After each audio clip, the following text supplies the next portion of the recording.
क्योंकि लक्ष्य उत्तम होने पर भी यदि मार्ग अनुचित हो तो लक्ष्य प्राप्ति असंभव है।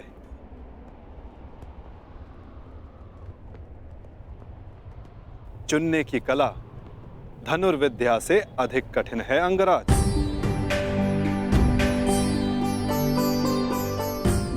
जैसे एक महान योद्धा उचित मार्ग नहीं चुनता तो अनुचित मार्ग उसे चुन लेता है और महान से सामान्य बना देता है। इसीलिए युद्ध, मित्र और शत्रु चुनने में सावधान रहना चाहिए। दो मित्रों के वार्तालाप में विघ्न डालने वाले तुम हो कौन? मैं कौन हूं वो महत्वपूर्ण नहीं, मैं क्या करने आया हूं वो महत्वपूर्ण है। हमारे कर्म ही हमारा परिचय बनते हैं। परिचय दो अपना। क्यों आए हो यहाँ? मैं नटवर हूं, महाराज जरासंध का दूत।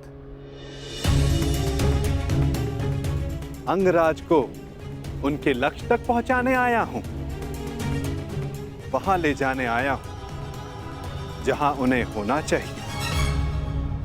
बस, एक राजा को लाने के लिए एक राजा ही आए, यही उचित है। जाओ और जाके कह दो जरासंध से, जब तक वो स्वयं कर्ण को लेने नहीं आएगा,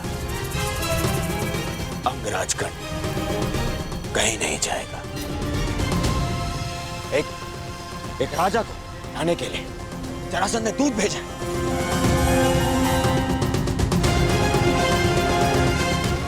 ये नियम के विरुद्ध है। नियमों के विषय में हस्तिनापुर के महान राजकुमार दुर्योधन ने एक बात कही है। क्या वो बात आपने नहीं सुनी? क्यों? क्या कहा है कुमार दुर्योधन ने? यही कि नियम वो बनाते हैं जो शासन करते हैं और उनको अपने बनाए हुए नियमों को पालन करने का बंधन नहीं होता। जिस तरह एक नदी अपना मार्ग चुनने से पूर्व किसी से पूछती नहीं, उसी तरह एक शासक अपने बनाए हुए नियमों को बदल सकता है। अब आप ही बताइए महोदय, क्या राजकुमार दुर्योधन ने कुछ अनुचित कहा?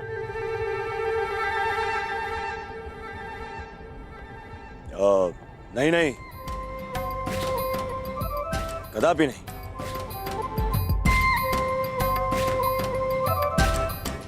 दूत का कार्य है संदेश देना अंगराज, परंतु फिर से कहूंगा, चयन करने का उत्तरदायित्व तो आपका है। आप मेरे साथ आना चुनते हैं या नहीं, ये तो आप पर निर्भर करता है। कर्ण ने यदि कुछ चुना है तो केवल अपने वचन का पालन करना है। मैं तुम्हारे साथ आऊंगा दूत। अहो भाग्य, मैं भी यही चाहता था कि आप मेरे साथ आएं।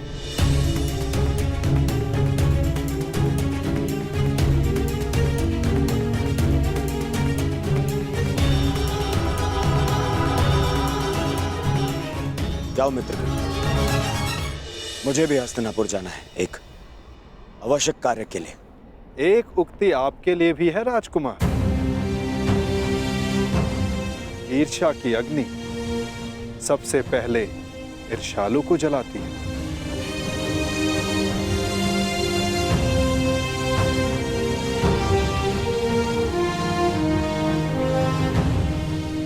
क्या कहा तुमने? बस एक महान पुरुष की उक्ति स्मरण हो आई सो कह दी। वैसे ये उक्ति राजकुमार दुर्योधन की नहीं है, पर हां है उन्हीं के लिए।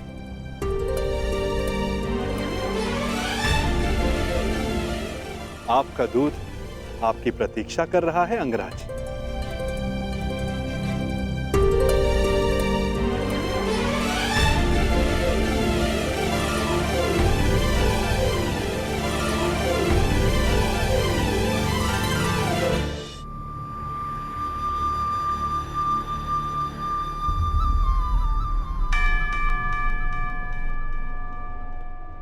आपको लक्ष्य तक ले जाने का कर्तव्य मेरा है अंगराज।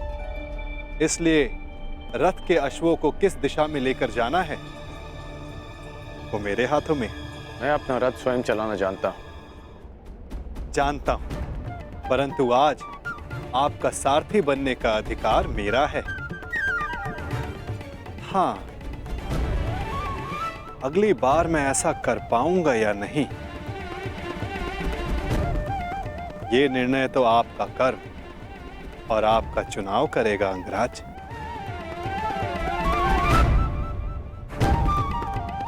चलो नटवर, जरासंध मेरी प्रतीक्षा कर रहे होंगे। प्रतीक्षा केवल प्रारब्ध करता है अंगराज। कल को प्रारब्ध क्या रूप लेकर आए ये किसी को नहीं पता। कभी कभी हम किसी और लक्ष्य की कामना करते हैं और हमें कोई और लक्ष्य चुन लेता है।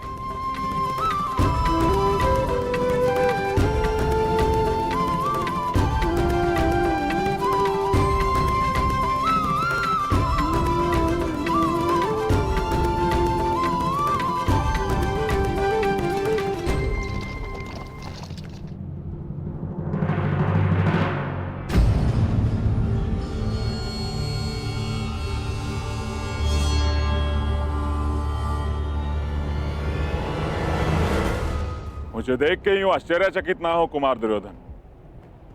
मैं यहां अंगराज को लेने आया।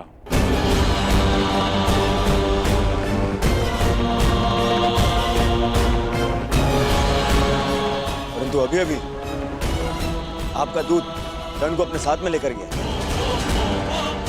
दूत? परंतु मैंने तो कोई दूत नहीं भेजा। एक राजा को स्वयं राजा लेने आएगा, यही नियम है। नहीं भेजा? फिर वो कौन था जो कर्ण को ले गया?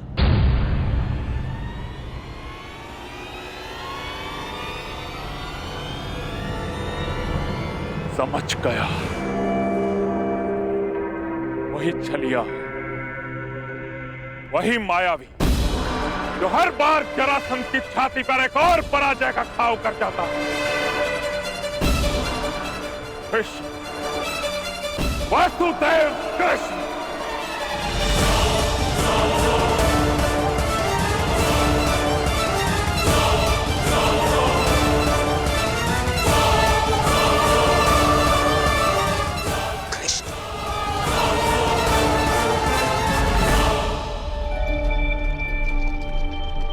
बहुत अच्छी बात कही तुमने कि यदि उचित मार्ग ना चुनो तो अनुचित मार्ग हमें चुन लेता है। किसने कही हैं ये पंक्तियां? अंगराज, प्यासा नदी का मीठा पानी पीता है, उसके उद्गम की खोज नहीं करता।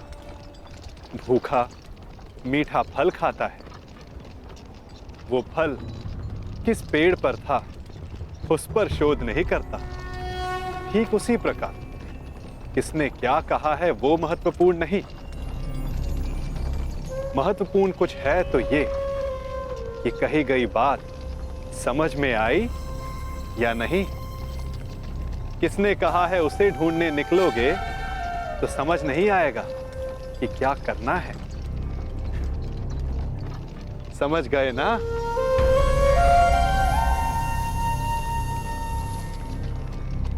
इतना अवश्य समझ गया कि तुम कोई भी बात सीधी तरीके से नहीं करते।